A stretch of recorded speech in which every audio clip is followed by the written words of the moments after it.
Welcome one and all. This is 4 Hours of Lincoln. Ethan Weiss here. Tell you about the pretty exciting week we had in athletics. I know the football game was a disaster. We'll get to that here in just a little bit. But we got a couple of soccer wins, a couple of volleyball wins, even a cross-country victory on the women's side. So things are looking up for this athletic department. I think everything's going pretty smoothly. Like I said, the football game was a disaster. I'll talk about that here in a minute, but you know, that I think we're gonna do just fine under the leadership of Trev Alberts and company. Just a lot of great things. I mean, we had the volleyball day in Nebraska on Wednesday, which was a super spectacular show. I still can't mince words what we done there. Like, that was just truly incredible. But do me a favor, guys, and like and share this video wherever you may. Get the word out. This is, I believe, my 6th episode now, so we're getting somewhere here. I got over 300 views now, which I think's pretty good for something that I just kind of started out of the blue. So yeah, please like and share, and from there we're gonna talk about that football game. We're gonna start with the negative, which was football game. We'll end this show on a positive note. So yeah, let's talk about the football game.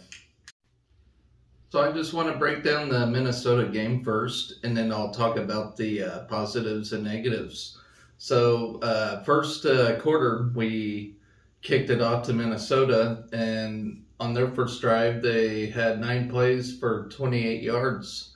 So the defense, you know, right out of the get-go, had a pretty spectacular performance right out of the gate.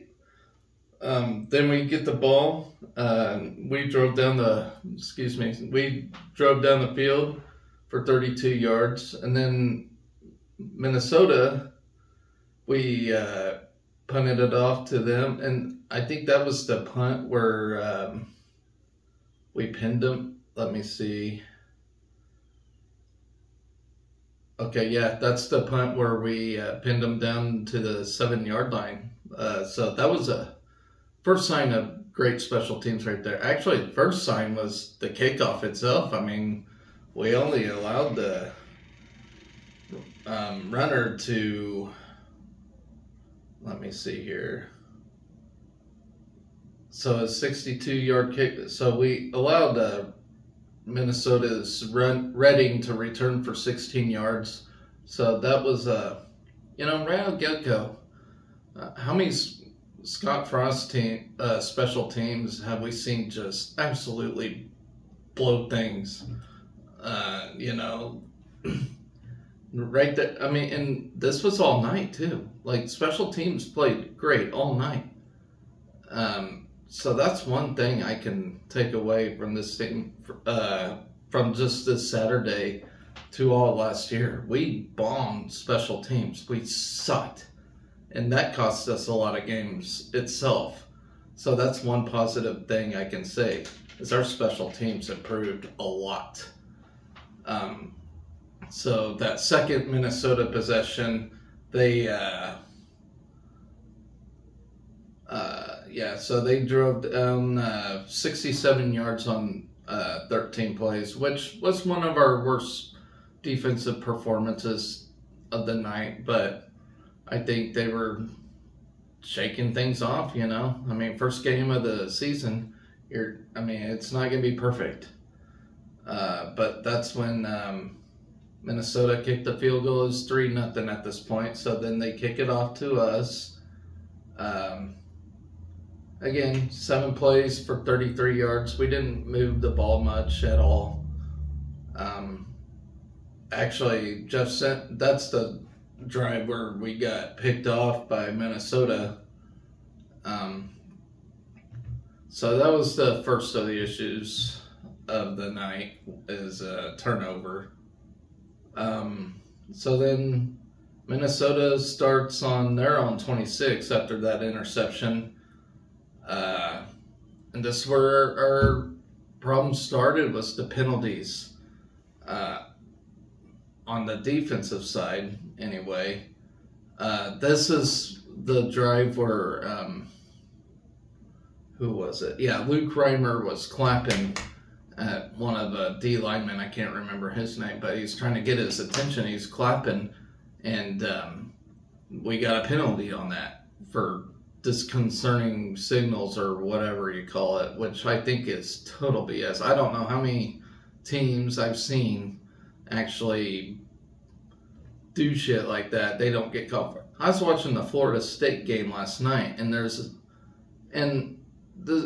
a tight end or somebody on Florida State's team that was like doing this little running motion before the ball snapped.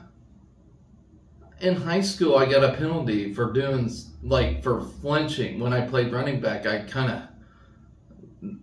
didn't really do that, but I kind of flinched a little bit, like anticipating the snap, and I got a penalty for that. So how in the hell did that? So sometimes I think there is some biasness going on. I thought that was total bullshit, the clapping call, trying to get one of our guys' attention. But anyway, we get a penalty for that. That's a 5-yard penalty. So then Minnesota, they got a couple of first downs. And then they attempted a 54-yard field goal attempt, which was no good, thank God. So the game still remains 3-0 at this point. So then we get the ball back on our own 36. And yeah, once again, we were driving up the field. We had 58 yards on this drive until we got picked off again. And not to mention, we had a false start on the Minnesota 1-yard line. Like, we were at the goal. We get a damn false start, which just, that's where our woes are, is the penalty. Like, dumb mistakes. You're at the 1. All you gotta do is punch it in. Like Chubb says on Happy Gilmore, just tap it in. But yeah, we get screwed there. So we get a false start, and so then we're at the 2nd and goal. We're still on the 6, so we're still in good shape. But then Jeff Sims throws an interception. Why did we not run it? So it's not all on the players, I will hold coaches accountable on some of their play calls. And yeah, I just did not agree with that call. We could have ran it. To me, in my opinion, when you're in that territory, just run it. Run it on 4th down even, at least on 4th down, you have a decision to go for a field goal or just run it in. You got 2 choices there. Why are we we're okay, like in midfield range when we're passing, but when we're in the red zone, I don't think we should pass the ball at all. Like, hold on to that damn thing. Take your points. That's all I can say. Take your points. Instead, we throw a pick, which was a costly error. So anyway, we get the ball back. Or no, I'm sorry. Minnesota gets the ball. Am I in the 2nd quarter already? Okay, so after that interception, Minnesota kneels the ball to get to the 2nd half. So 3rd quarter, we get the ball back, and this was actually a good drive to start the 3rd quarter. I think this is where we found things out. So it was really cool to see Alex Bullock get a touchdown, 34-yard touchdown. He was one of the last players on this team to actually receive a scholarship, and it was actually like this really cool moment. So I'm really happy for him. He got that touchdown, the only touchdown of the night for us anyway. And so I'm happy for him.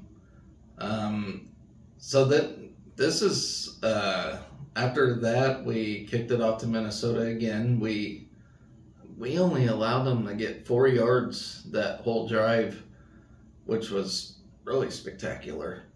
Then we get the ball back again, but then we only get 2 yards. But I think we didn't get any penalties on that drive. 6 plays for 2 yards, so held on the ball for 4 minutes. And actually, that's another thing I want to say. Our time of possession wasn't too bad. Like, we almost matched Minnesota, and that's, to me, is another important stat, is time of possession. Like, good running teams have good time of possession. I mean, we want to play keep away most of the time. We're not built for a big comeback, though. That's the one flaw. We're not made to crawl back from 30 points behind. But hopefully our defense makes it to where we don't get in that situation at all. Okay, yeah, this drive we did have Minnesota had a personal foul on us. But once again, Brighton Buschini had a pretty good punt in that possession. Put it on the Minnesota 18. So once again, we put them back in their own territory. Let's see, Minnesota, they drove that possession. They drove for 58 yards on 7 plays, and yeah, this is where we had the stupid targeting call on Ty Robinson. That was just dumb of him. I mean, that cost us 15 yards. And, I mean, that was an ultimate gift for Minnesota. And if you think about it, Minnesota, like, they took advantage of our penalties. And, yeah, you just can't do stuff like that. You cannot, when the play's over, don't dive in on somebody. Like, let it be. I thought that was a really, really dumb penalty. So that's another critical, and I'm not just saying one player, it's a whole team effort. We lost as a team, but that certainly did not help. And I'm sure he's going to hear about it at practice. But anyway, on that drive though, it did even out because how do you say it? Kaliak Manus, he got Omar Brown intercepted a pass, which was critical for us. I mean, we needed that bad. He couldn't have done that at a better time. So, yeah, that kid had a 15-yard penalty, but we did make up for it with an interception, so that was good. And like I said, guys, I don't have a very good memory. I kind of have to read, all the play-by-plays to remember how this game went. So we get the ball back again. We're on our own 11. And we drove it pretty good. And this actually led into the fourth quarter. This is where we drove down and got the field goal. So it was a one possession game at this point. So we're feeling good. There's 12 minutes left in the game. This is where defense needed to step up and perform some shutouts. And they did. They got a 3-and-out on that next possession, which was freaking awesome. But then we get the ball back and immediately have to punt it away.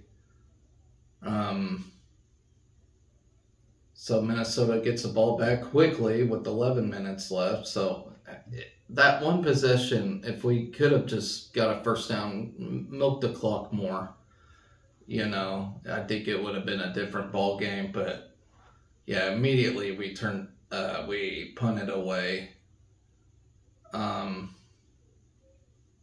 Yeah, this whole game, Minnesota ran that no huddle, which I think our defense did really well at, and I think Colorado runs a no huddle as well. So that's a good sign to see our defense can handle the no huddle pretty well.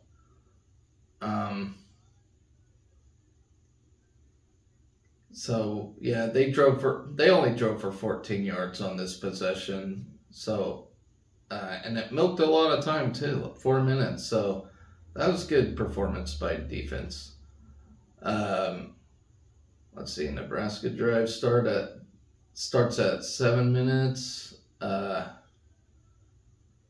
Yeah, this is where Anthony Grant fumbled the ball. Everybody kept saying like in 4 minutes, but this was the one where he fumbles the ball. Oh no, it was at 4:53. Okay, so yeah, this was a bad time to put Anthony Grant in. I don't understand why we put him in at the most critical point when he's like the worst fumbler on the team. But you know, they're the coach, I'm not, but it certainly don't make sense to me. I mean, Gabe Ervin was running the ball pretty well all night, and then that's when Anthony Grant, we decided to put him in, and he fumbles the ball. Like I said, I'm not to blame one person.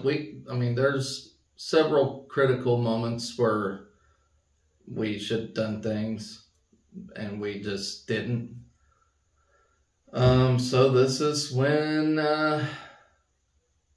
this is when Minnesota drove up and actually got a touchdown at one of the worst times. You know, defense been playing lights out all night, and this is definitely the worst drive that they performed against. But you know what? The defense been out there a lot all night too. I mean, offense needs to do their part too. Sometimes offense is great defense, you know. That's why I like the time of possession, you know. And of course Minnesota's going to score their points, and that's where it happened, you know. And so now the game's tied 10-10 at this point. And I think this is, you know, not just fans' mentality, but I think the players as well. They were thinking, here we go again, here with this crap, you know, when we tied it at 2 minutes left. I mean, you think the fans feel it. I mean, how do you think the players feel? They know it. They knew that was a pretty critical time of the game. But, so we're running a no huddle, and we actually ran a shotgun formation this whole drive. But, so so the first two plays we rushed, Jeff Sims running the ball, of course, you know, picked up first down. But then this first down, we passed the ball, like, up the middle. That first pass was great. But then we rushed it again. And then 2nd down and 6, instead of just running the ball, we're on Minnesota's 46. We still had time. That's what I don't get. 2nd down and 6, run the ball. Instead, we run and throw an interception. A critical interception. Like, we know we haven't been passing good all night. Why are we, at this point, throwing the ball? Again, I'm not the coach, but, you know, it makes no sense to me. And I think these coaches will find a resolve, and they'll, they got work to do themselves too. Not just players, the coaches are learning too. And, that was a terrible time to throw the ball. You know, I mean, yeah, it's Jeff Sims' mistake. it's everybody's mistake. It's a team mistake, And yeah, us as fans were upset by it, but I think this staff will do better with their play calling, going down the road. I mean, mistakes are still going to be made. All right, trust me, they are. So this leaves Minnesota with the ball with 58 seconds left in the game, and they drive it down enough just to get a field goal. I mean, and that's the ball game. But so with that, I think there's positives and there's negatives in this thing. Certainly, I'll start with the negative first. But we had the stupid boneheaded penalties. First off, that was crap. 4 turnovers did not help. We had 4 turnovers, and I'd say our red zone execution was pretty bad. I mean, how many times do we drive it in there, and then that's when we get a false start. That's when we turn the ball over. That sort of thing. I think, and the coaches understand, I think we need to have some more practice when we're in the red zone. I think really though, I mean, when we're driving the ball, we get that rhythm going, we're doing pretty good. But then, but I mean, a lot of teams in the red zone do struggle, It's a very tough place to perform on offense, so that's something we really got to work on, though, is the red zone area. And yeah, like another negative is putting in your third string running back, Anthony Grant. And I'm not calling him out by any means. I think he's a terrific running back. He just has fumbling issues. But this was not the time to put him in the game when he turned the ball over to Minnesota. Like I said, I'm not going to make it fall on one kid, but, as a coaching staff, you do know who your performers are. And, you took a chance on Anthony Grant and it fell, And I know he wants that one back. I get it. He wants that one back. But you just can't do that. You got to stick with your guys, coaches. But, maybe they'll know that for next time when we play Colorado. God help us. But here's some positives, and I actually have more positives than negatives, believe it or not. One of them is I believe our conditioning has improved significantly. It may not show, but we were in this dogfight all night. How many times Scott, like under Scott Frost, when we lost games, it was because of our conditioning. We couldn't not. I mean, this game we started by getting pushed around a little bit, especially on the offensive line. To end this game, we were actually still going. We were still dominating, even the offensive line. But the mental errors was a thing, though. So we had better conditioning, but we still didn't work on our mental errors. Like the false starts, the targeting call, stuff like that. That stuff needs mopped up, and that's something in time that'll get worked on.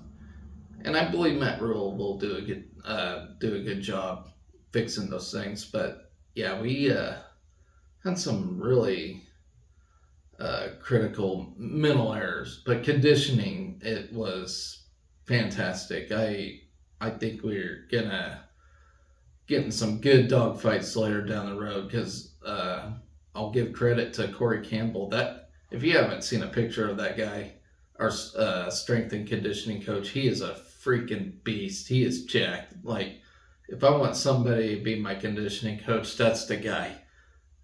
He's a freak. He looks like he could put on pads and play too himself. Like he's fantastic. Another positive, I think we're finding our identity on offense.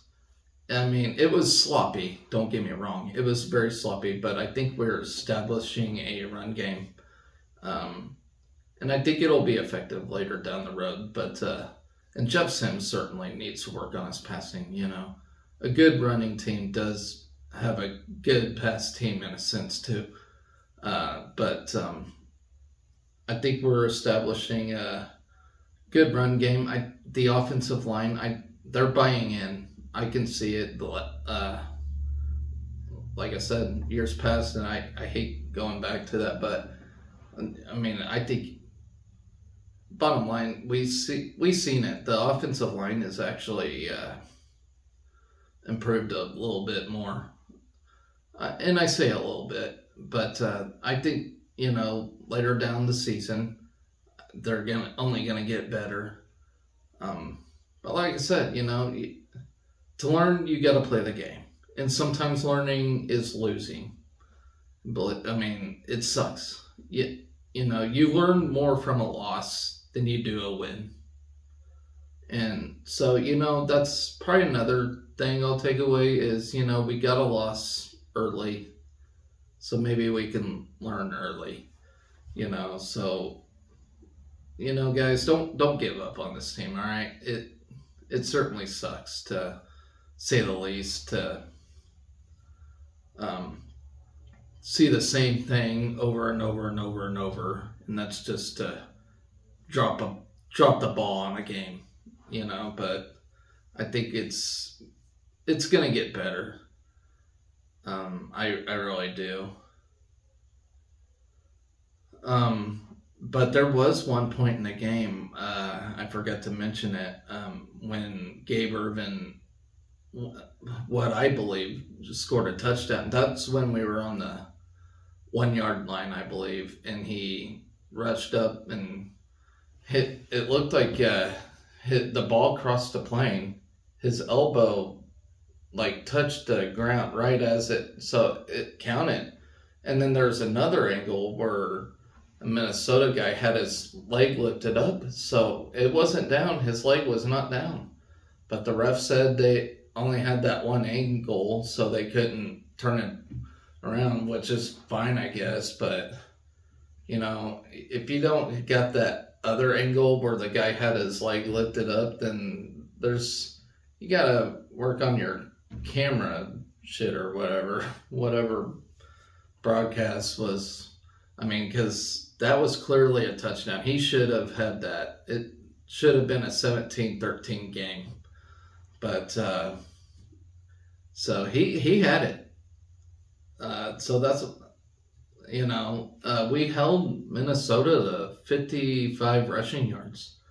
And this was a team coming in. We thought they were just going to run it down our throat. So that's another thing to be happy about. I mean, we held them down to 55 yards.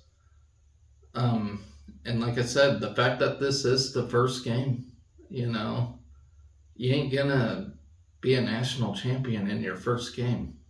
It's just not gonna happen.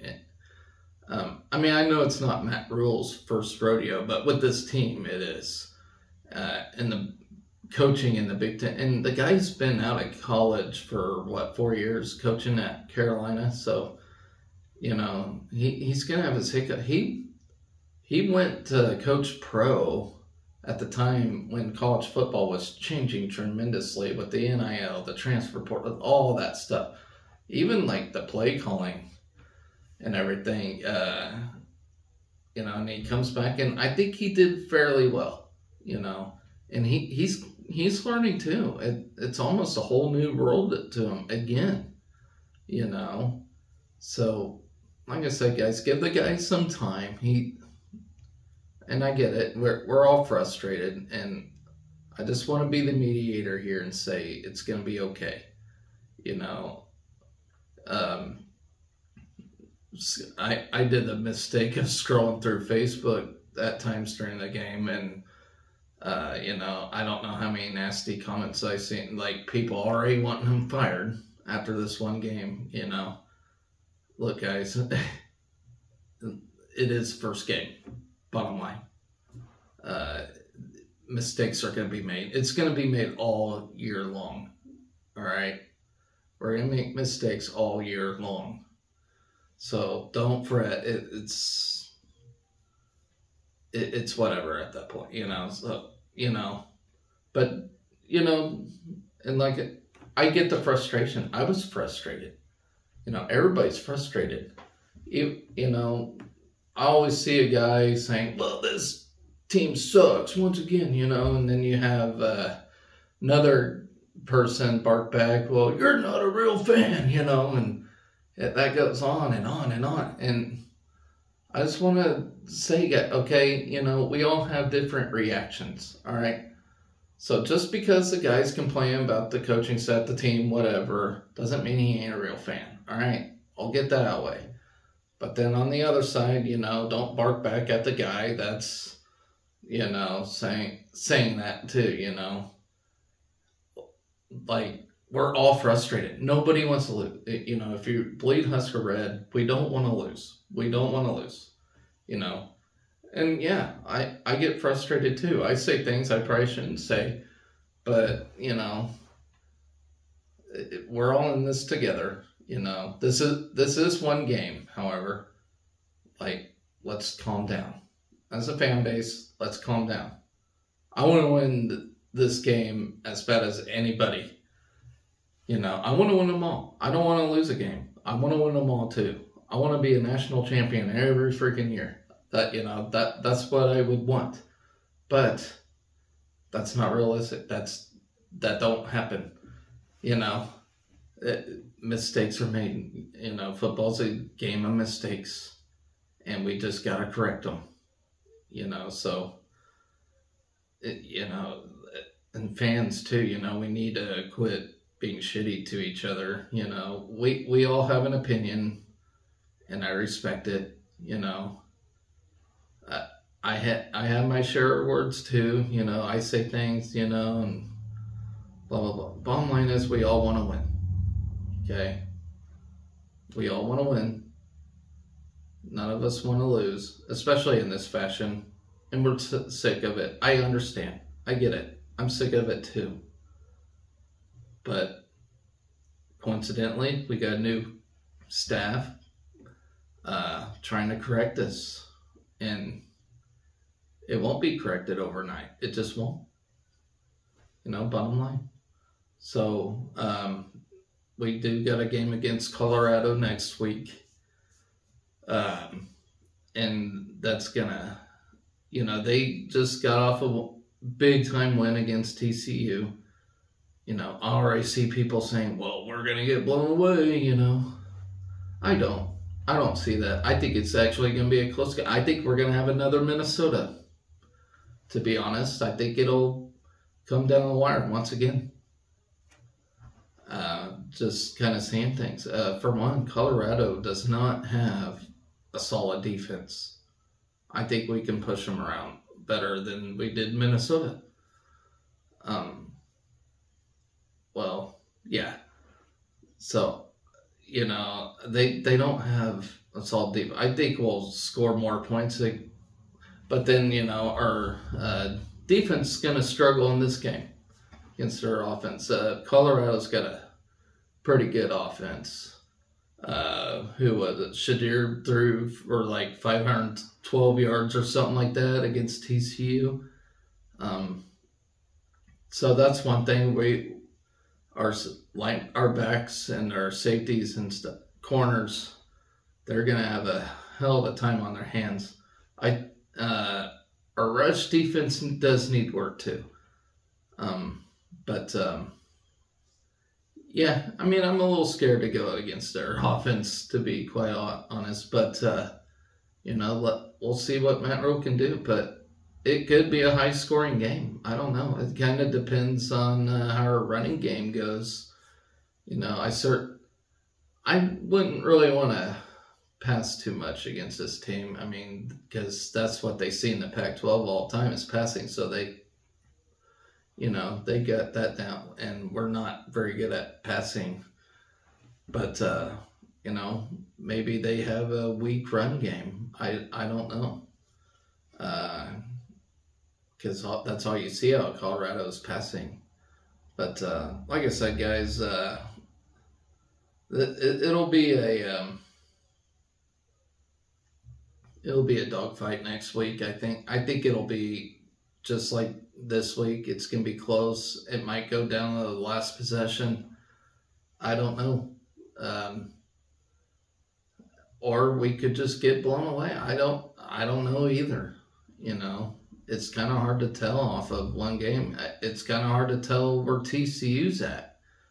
I heard they lost basically their whole team from graduating. So, that was the runner-up last year, and that could have just been a fluke deal. I do not know. But, let's just take things one thing at a time, This was a team that had a dumpster fire of the past 5 years. And we're rebuilding it once again. I mean, you think Mike Riley put this team in ground. I think Scott Frost really anchored it into the ground. So, yeah, we got a lot of work to do. And it probably won't be a fun season. It could or it couldn't. I don't know. I mean, I honestly give Matt Rule a pass this first season. Looking at his history, from Temple to Baylor, he had 1 or 2 win seasons. His first seasons with those teams, So who knows what can happen? I think we'll get better as season goes along, but and I do hope for 6 wins. I really do. But yeah, we'll just have to see, guys. I mean, don't hang this guy by the staff by a noose just because of one game. Just stop that. All right. So I talked a lot about football now. And like I said, I think this athletic department's doing a good job as a whole. And, we always seem to focus on just football, which is fine. Not everybody's a fan of every sport like me. But, look at the positives. Like these other sports are easier to turn around than football. Football is one of the hardest sports to turn around on. The demand is so high, But all these other sports, I'm not saying they're easy to turn around either, but it's a little easier, I guess you can say, than football. And we're turning them around tremendously. But with that, we'll get into this week's cross-country meet. So the men and women cross-country team has ran a race in Yankton, South Dakota on Friday night. It was called the Augustana Twilight, which is a race that's ran at night, which is pretty cool. I guess cross-country teams do that every year. They begin their season with a night race. Pretty cool. But the Husker women have gotten first overall in this thing, while the men got third overall. So that's a pretty good start to the cross-country season. So without further ado, the women results, Berlin Schutz. I hope I said that right. But she got the crown and the women's side of things in their 5K with the time of 17:17:18. Fifth place, Bryna McQuillan got fifth, 17:40:61. Allie Bainbridge got sixth, with a time of 17:49.70. Taya Skelton got 10th place with a time of 18:09.88. Cami Miracle with the time, she got 21st with a time of 18:32.54. 22nd, Emma Ralston, 18:33.12. 27th place, Jacqueline Abensis with the time of 18:40.61. 31st place, Lindsay Bloom got 18:44.24. 34th place, Haley Trotter with 18:47.16. 42nd place, Hannah Godwin with a time of 18:56.80. 87th place, Sade Danielle with a time of 19:41.29. 88th place, McKenna Lovehouse with a time of 19:42 even.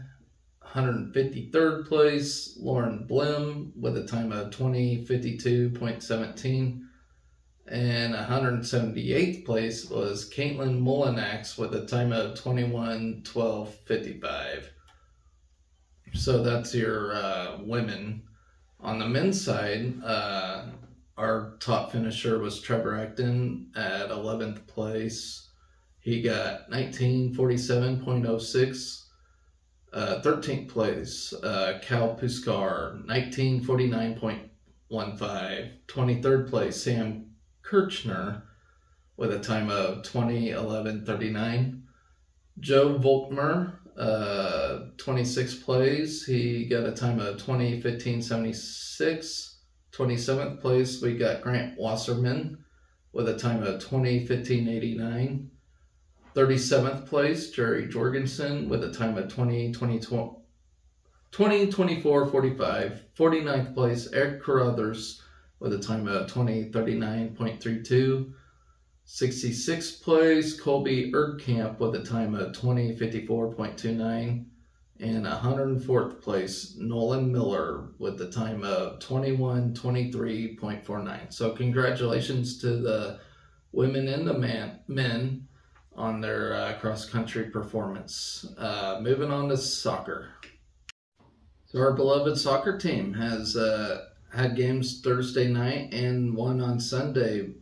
First one against, or both of them against old Big 12 rivals. The first one against Missouri and the second one against K-State, which was the first time we played K-State because they did not get a soccer team until 2016. But first game against Mizzou. This was when I was watching the football game. I had the Missouri game on my laptop, so I didn't really get to keep tab on a lot of things, but I paid attention a little bit, especially when we scored. You can hear it.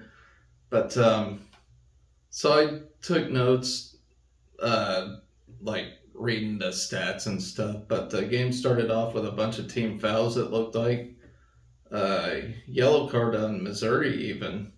At the 18:27 mark, Eleanor Dale scores her first goal of the season.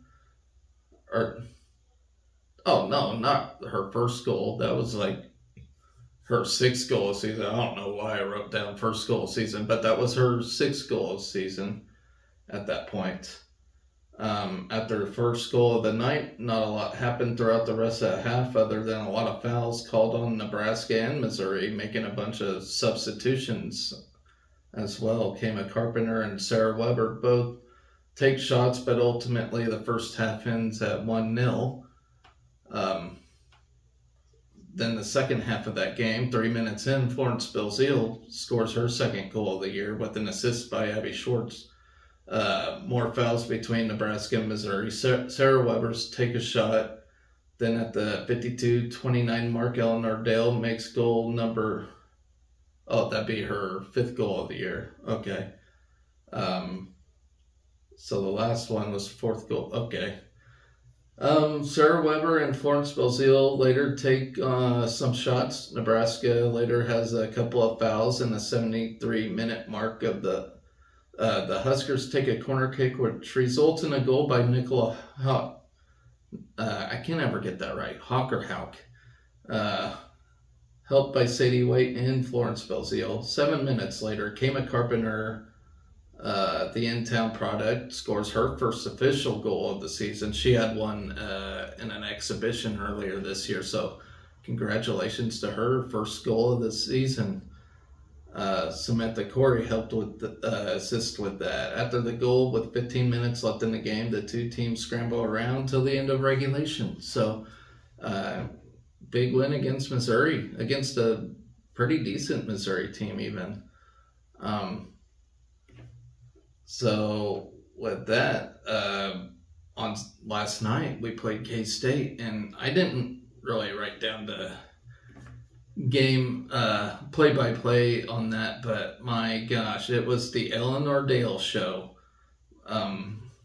She scored 2 goals of the night, but that was unbelievable. So I heard the commentator talking about how that was the most goals scored at K-State in their history, which is a short history, but nonetheless, they allowed more goals than anybody, which was 4 in the first half.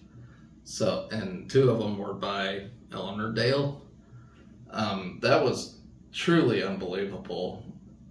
This team is dangerous, and they're not very talked about at all. Not by the fan base anyway. Probably students, but nobody really is giving this team a chance. So we beat Gonzaga like 3-1 earlier this year. Gonzaga's ranked now. So, yeah, mind blown. I don't get it. I don't get how we're not ranked yet. I bet we will be when the new rankings come out. But what an incredible, yeah, it's, I can't believe we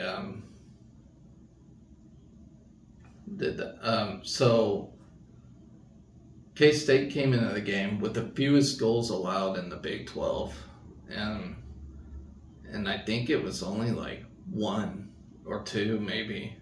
Oh yeah, they allowed 2 goals all season. So the goalie only allowed like a maximum of 3 in her whole career in a game, and we got 4 in the first half. So that says a lot.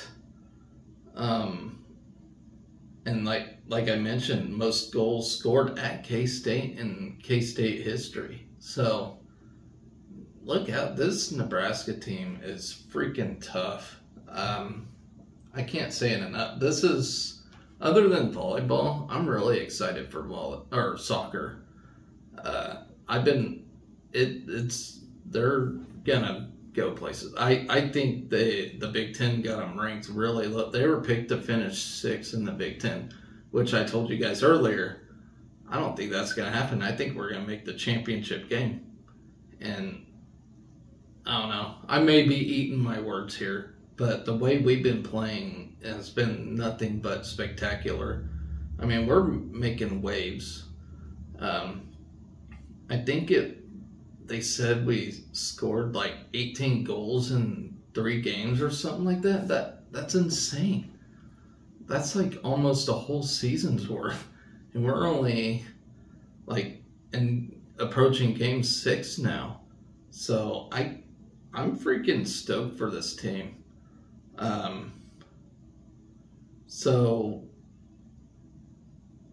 This Thursday we play UC Davis and St. Louis. This will really tell where we're at. UC Davis, pretty good team. I think we'll have our struggles against them. I think we'll beat them. St. Louis, however, they came to Lincoln last year. Was it Lincoln or were we in St. Louis? I'll have to look at that later. But anyway, we played them last year and they creamed us. They beat us like 4-0 or something like that. I think we're gonna have a chance at this game.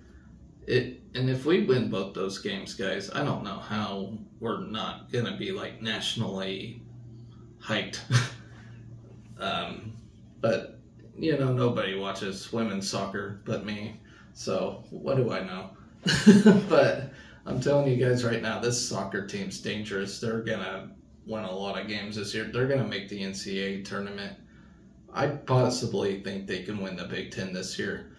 Big Ten looks tough, though. I mean, they have, like, Northwestern ranked, like, 9th or something like that. Rutgers up there, too.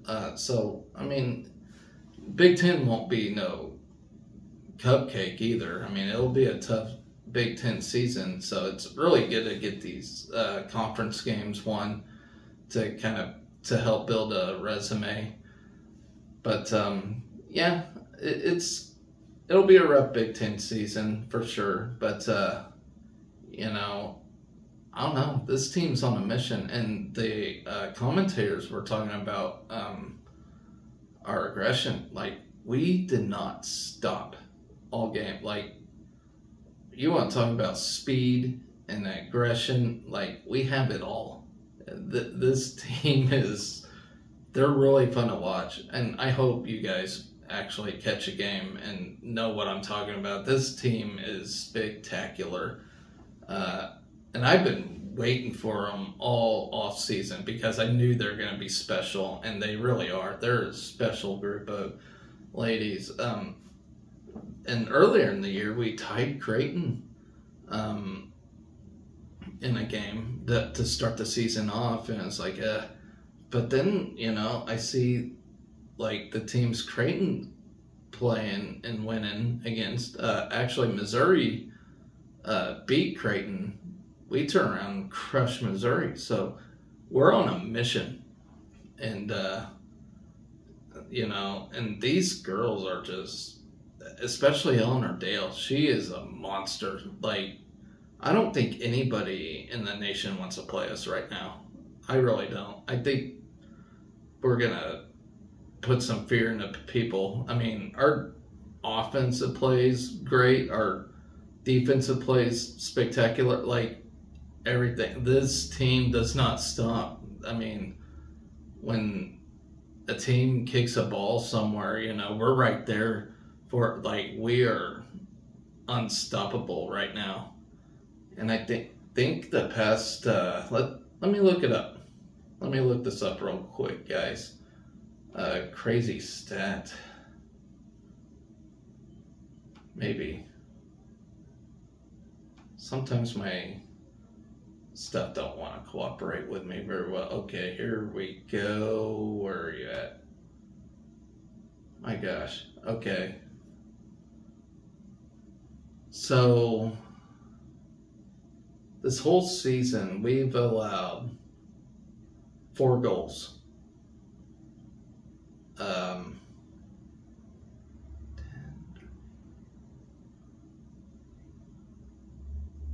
We allowed 4 goals. We got 22 of them, if that's to say anything. So that just shows a lot. And a lot of those goals we allowed were earlier in the year. So when we tied Creighton, it was a 2-2 score. Baylor, we allowed a score. Gonzaga, we allowed a score, which is to be expected. Gonzaga is a good team. So, man, we're doing fine. I think this team, I mean, if we're not in the NCAA tournament at the end of this year, then something happened, because I don't see no end in sight for this team.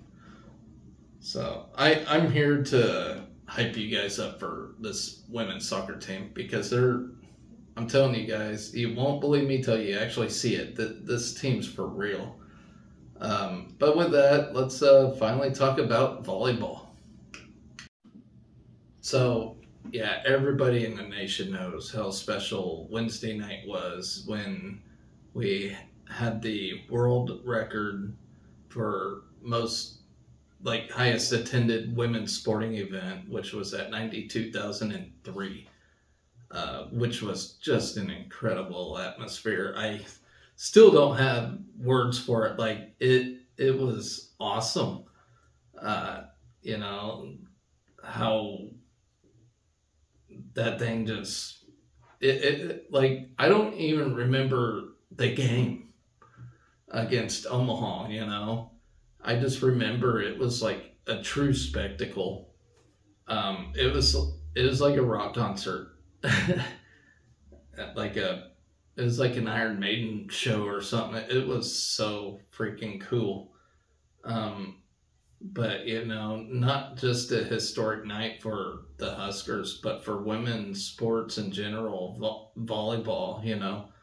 That it was a lot of people paid attention to that, and they thought that was cool. Like, a lot of people thought that was the coolest thing they've seen, and yeah, it was.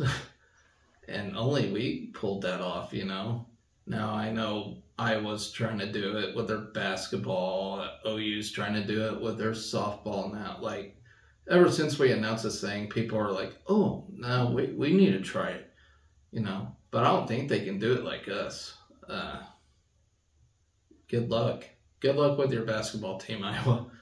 But, so, I just want to talk about how cool that thing was on Wednesday night, against Omaha. I mean, everybody thought we rocked our shit, but it wasn't really about that. It was about the spectacle of it all. We started out with the two D2 teams, Kearney and Wayne State, and I actually picked that up on my internet, watched some of that, and that was, I just thought, man, this thing's going to be pretty wild, but it actually exceeded my expectations once we got out in court. We did the tunnel walk and everything up. Like, I just want to relive that over and over and over and over. Like, that to me is Nebraska. That's Nebraska athletics in general. We're over the top. We pioneer things. That was second to none. It was truly, truly a spectacle beyond measure. So, I'm not going to talk much about the game itself against Omaha. We absolutely just throttled them. Harper Murray had her day as usual. But man, that was just a fantastic show. And you know what? I'll be honest, as manly as I am, I had a little tear in my eye. It was something to behold. Nobody in this world has ever seen anything like it. It was just truly, truly amazing. So yeah, as manly as I am, yeah, I had a little glaze coming down from my eye, but yeah, that was freaking awesome.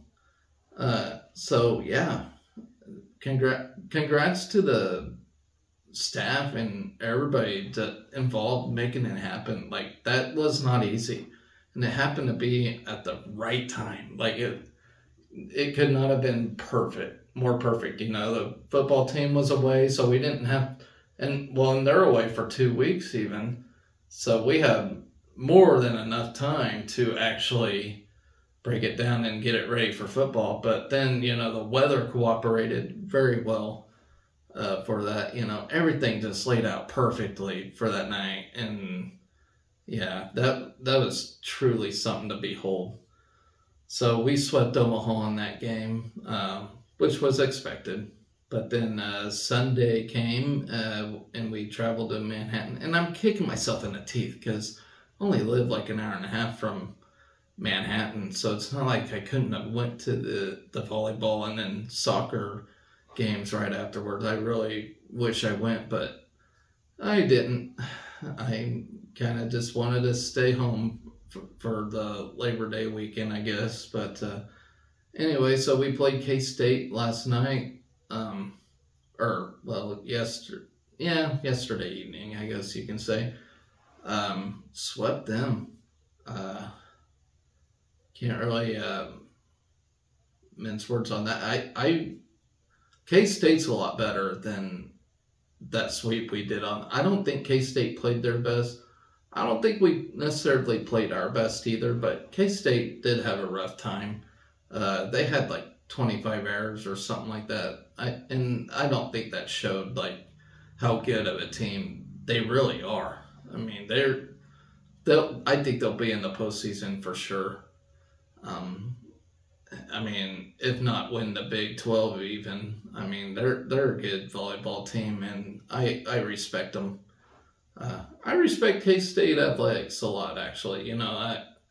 I'm Husker first and foremost, but I also live in Kansas, so I'm a Kansas guy, and I like K-State. I never got along with KU fans. Screw KU. Even WSU. I like WSU too, but K-State's respectable. I never had any issues with their fans or anything. They're always cool. But yeah, so we had a sweep over the weekend. Women's athletics in general, we're dominating right now. And I say right now because when we get in Big Ten play, it's going to be even rougher. And for God's sakes, I hope we beat Wisconsin this year. I'll say this: if I were to choose to win one damn game, it'd be against Wisconsin, because screw Wisconsin. Okay, I'm ready to beat them. If we beat Wisconsin this year, good things are gonna happen. I promise. But other than that, this coming week, we'll play Creighton on Wednesday night, and then that's going to be a tough game, but the tough one for Saturday is going to be against Long Beach State. And I'm so bad with names, but one of our former assistants is now the coach at Long Beach State, and he's doing it. Hildebrandt, that's who it is. Tyler Hildebrandt. He's coaching at Long Beach State, and what a turnaround he's had for that program. They're going to be tough. I'll put it that way. They're going to be testy. Even tougher than what I thought K-State would be. So prepare for a dogfight on that one. Yeah, you hear Long Beach State, we could take. No, this team's good, and they actually beat Texas, if that says anything. #1 team in country. So think again. This is going to be a tough game. This will prove a lot. Show where we're really at. And I even thought, us starting with the number 5 ranking of the year was a little high because of how young we are. But I don't know. I guess this is the time to prove it against Long Beach State. I don't know if the new rankings came out yet, but if they do, I'm pretty sure they're going to be pretty high up there. They're going to be a tough team to deal with. So other than that, I ain't got much else for volleyball, but it's a pretty exciting week for sports all around. And I forgot to mention about Keisei Tominaga earning an Olympic berth during the week as well. He, I guess he had player of the game in one of the FIBA games or whatever, but congratulations to him. I'm telling you, I always talk to other people about Keisei Tominaga. They still don't know who he is. I'm like, what? I think they will this year. For sure. That kid's going places. He's going to be a top NBA pick for sure. So congratulations to Keisei and Japan for that. Yeah, freaking Japan, they're kicking ass at basketball right now because Keisei's on the team. So I think that's pretty cool. The other thing we got next week is a golf tournament and men's golf going to Tennessee for the Visit Knoxville Collegiate. I mean, I understand how golf works. I just don't know players. I don't follow anybody. But, once this thing gets going, we'll see who's who in the golf world. I ain't got the roster pulled down or anything. But we do have 3 golfers in the Big Ten golfers to watch list, which is Will Marshall, Gentry Sheave, and Harry Crockett. So we'll see how they do. I didn't see us doing very well last year in golf, but I don't know. Maybe these guys are transfers or something. We'll find out further down the road where we're at. With all of that, guys, I do want to thank you all for watching this show.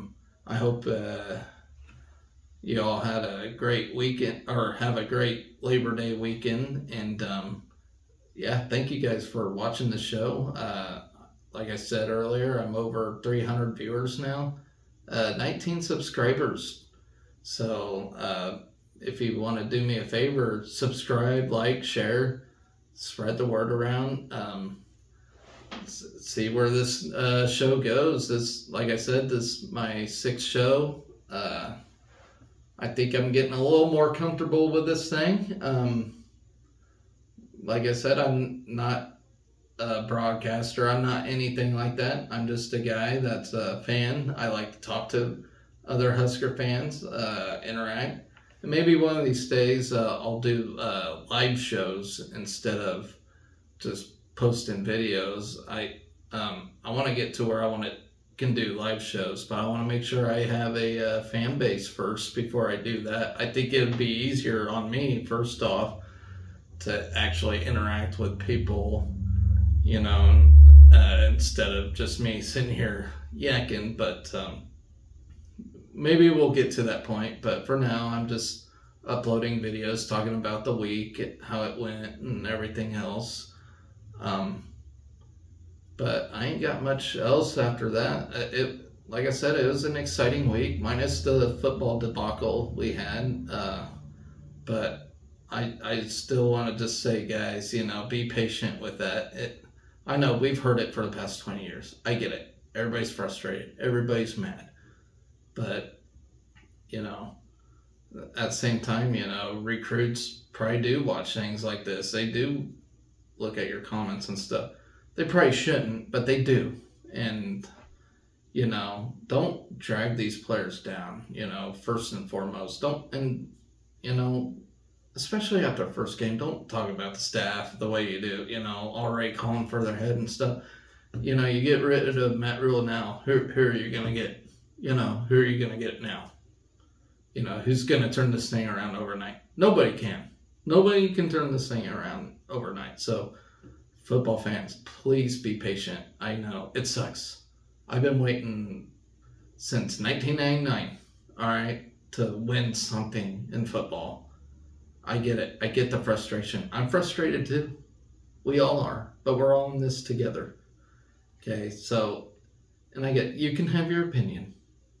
Just don't get nasty with each other. If you don't like somebody's opinion, how they say, just blow them by, you know. No need to get shitty with each other. You know, we're all in this together. We all want to win. Bottom line, that's the goal. We all want to win. You know. So with that being said, guys, I hope you all have a great Labor Day weekend. Let's have a short memory on that football game. Let's appreciate where we're going on in the athletic world. Because, guys, you know, other than football, we were doing extraordinary things. We broke a women's world record, for crying out loud. So appreciate it. You know, I'm all for that. You know, like, and this is only the fall. Like, we just begun the sports season, the athletics season of the school year. So, you know, be excited. We got a lot of exciting things, you know, going our way. I know. Like I said, football, that's one thing. And trust me, it will get better. You just got to give it time. And let this coaching staff do their thing, you know. Give them a year or two or whatever. And hopefully we see improvements. You know, that's the thing. You get a new guy in, then, you know, then improvements got to happen.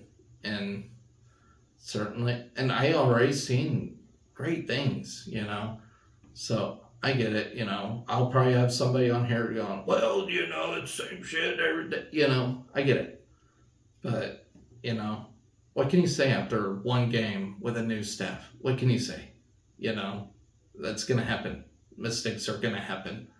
You can't just base things off one game.